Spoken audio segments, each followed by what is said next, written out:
Sözün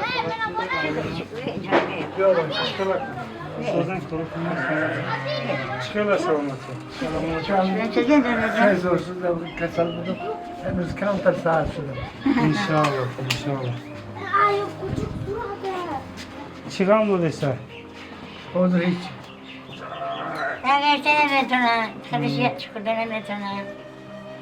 Koçunu Girer. Yapamam Çırtakine ki. geçsen. Hiç kadar unuttum. Bir takoyun ay iş kışım olarak kışam kadar var fikrim. Şimdi. Ay iş kolam. Kampi. Konuşacağım. İnşallah, inşallah sözmüş. Hani sor şimdi. İnşallah sözmüş. Peki nasıl boşa pinsiyar Anladın ürünleri. doyurun sen sonra hadi. Oh. Lögetin lan. Şimdi oraya aspina o da meşhunun pagameri. Bu şimdi içine körpese tane çıkar. Kaltın bu ay geldi.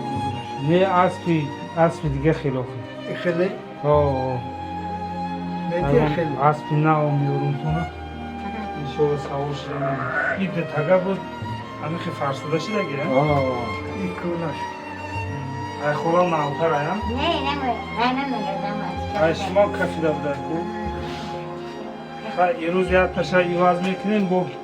Yagun uspas boyat diye şey inşallah. İlk şansım mesela. Şuma da hadiye mekinam ki roydum. Do. Padarka. Ay görmüyorum karısını. İnşallah. Aval akira ilişkini. Vallahi İnanmıyorum ben. bir şey. Malazgirt. Dedi xolama dili çıkık şurada ya. Ay şavlar mı ivaz kılın.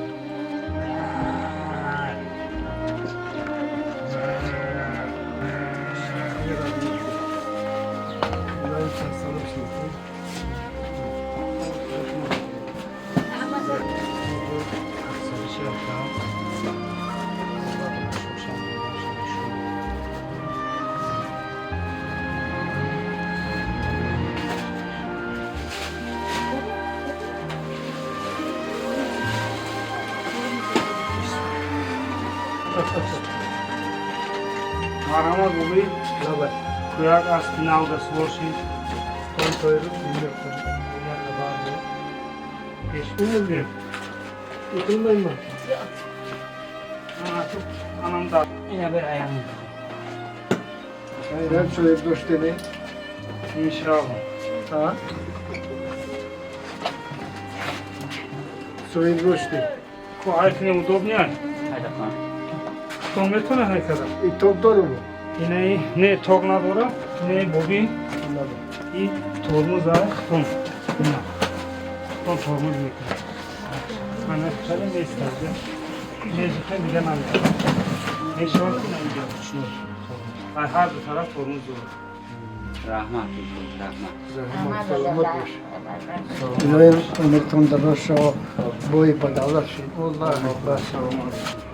İnşallah. Hani rüz counter sağa şurada. O inşallah खूब meşakkatli. Bir şey önüne kamp kamak. Söz meşer inşallah. Nasip. Maalesef oluyor alın nigahın konuşa. Kuda hıttan nigo bu. Maalesef olmaz. Da böyle böyle var. Umur da roşo var. Rahmat. Ama kasar gözün şeyden oldu.